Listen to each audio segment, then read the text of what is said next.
La vidéo d'aujourd'hui est une suite de la vidéo précédente dans laquelle nous avons déjà réalisé un programme d'automatisation d'un portail. Dans la partie d'aujourd'hui, nous allons ajouter un objet iris. Un objet iris 2D dans lequel nous allons ajouter un pupitre de commande qui permettra de regrouper tous les éléments nécessaires à la commande de ce portail.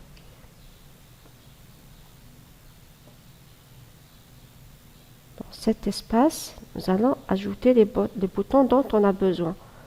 Dans notre cas, on aura besoin uniquement de boutons ouverture, c'est le seul qui est utilisé dans le schéma de câblage. Mais on va ajouter quand même d'autres boutons qui ne sont pas utilisés dans cette partie, mais on va quand même les ajouter. Alors en cliquant sur les 3 points, on va ajouter un objet. On va choisir, on va aller dans les objets prédéfinis, éléments de pupitre.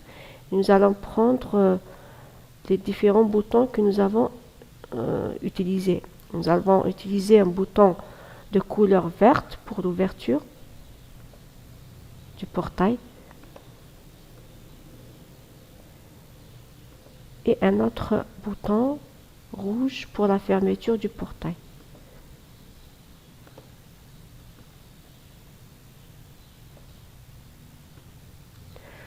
Nous allons aussi ajouter les différents LED, les différents voyants qui indiquent l'ouverture et la fermeture du portail. Donc on va aller dans le menu éléments de pupitre, dans voyants, et nous allons ajouter des voyants de couleur correspondante. On va commencer par le voyant VO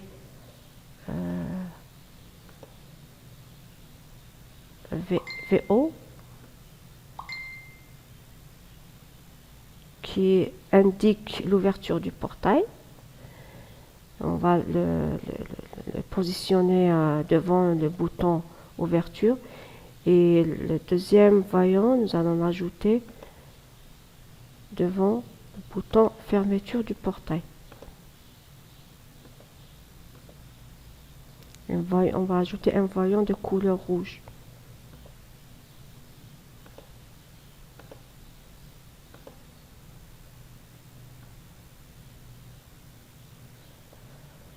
Et puis nous allons ajouter notre objet texte pour désigner un élément statique, texte à poser sur un pupitre, pour donner le nom aux différents boutons.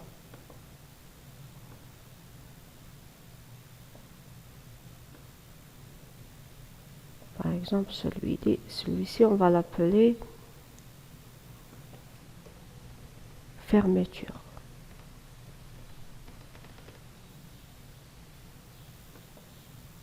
On va ajouter un autre ici.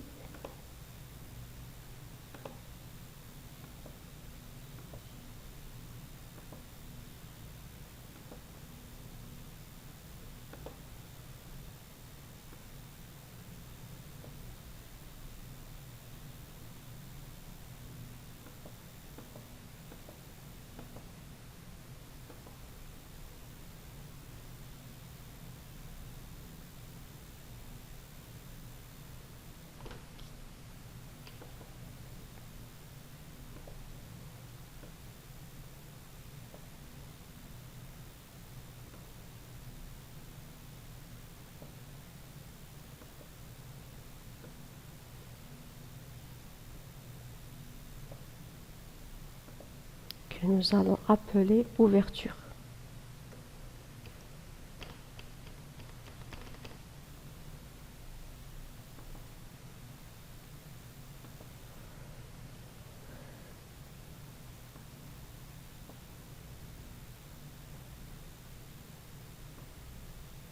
Voilà le pupitre de commande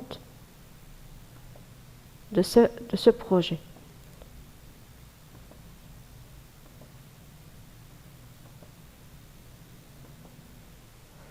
Maintenant, il faut lier ces différents boutons, il faut les lier aux boutons déjà utilisés dans le projet AutomSim. Ce qui fait, on va pour chaque bouton Donc celui-là, on va commencer par le bouton fermeture. On va lui faire un lien. On va le lier puisqu'il permet... Bon, ce bouton n'est pas représenté dans le schéma de câblage. Bon, on va lui associer une adresse quelconque puisqu'il n'est pas utilisé. Par exemple, on va lui associer l'adresse I3 qui n'est pas utilisée, et numéro 3.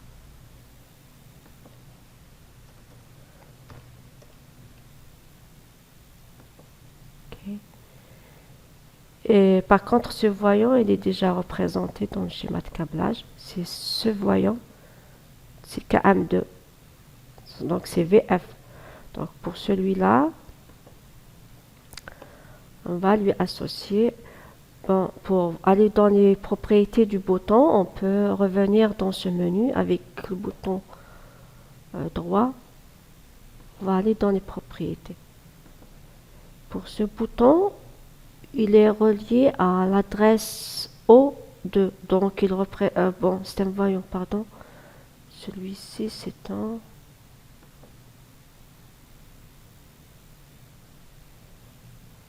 Bon. Voilà, ça c'est le bouton faire poussoir. Celui-là, c'est pour l'ouverture. Donc c'est celui-là. On va le lier à l'adresse IO2.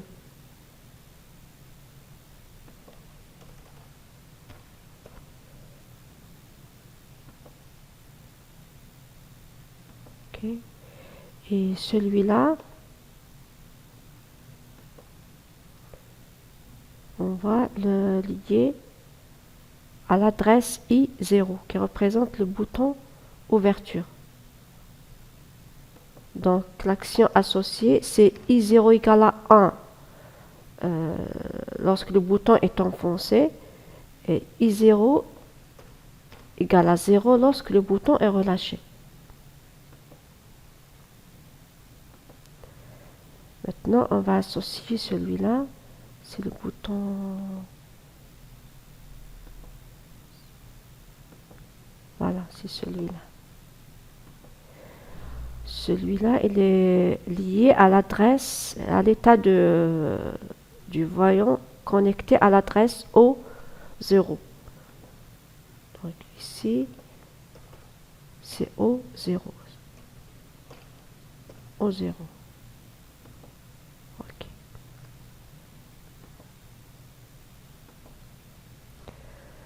Maintenant, on va vérifier si ça fonctionne. On va d'abord compiler le programme.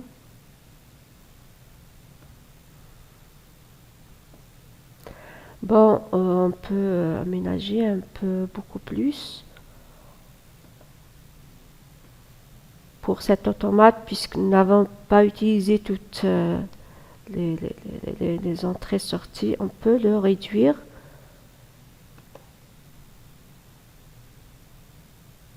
Dans propriété, on va le réduire.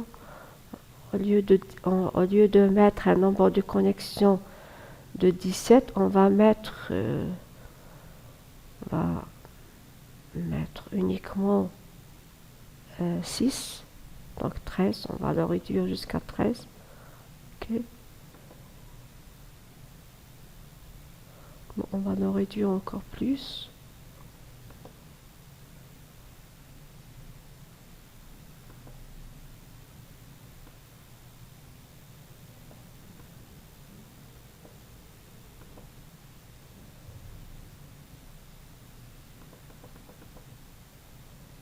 On va le réduire jusqu'à 7.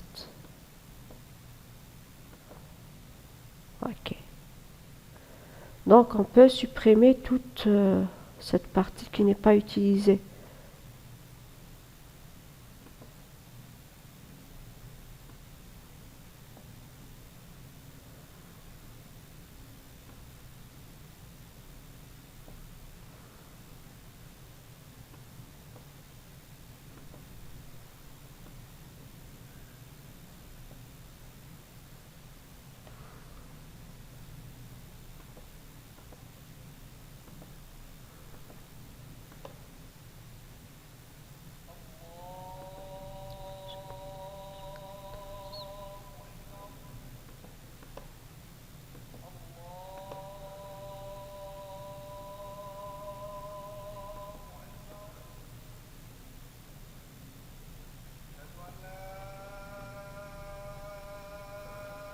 Voilà.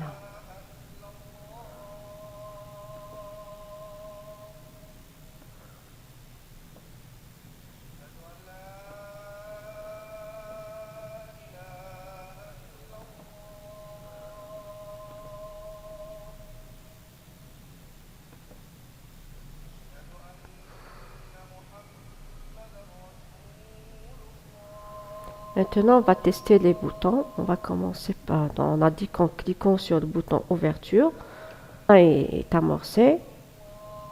Elle fait tour, donc elle a fermé le contact KM1 et le moteur tourne dans ce sens.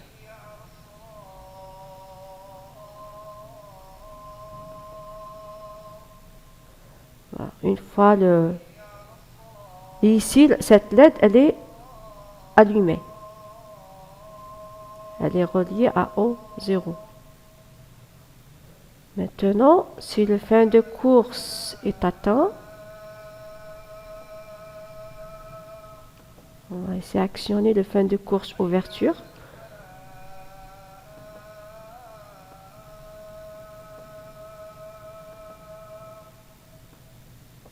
On va l'actionner ici. Et on va le relâcher après. Maintenant, le moteur est à l'arrêt. Donc, après une temporisation, on va attendre jusqu'à atteindre la temporisation pour passer à la troisième étape.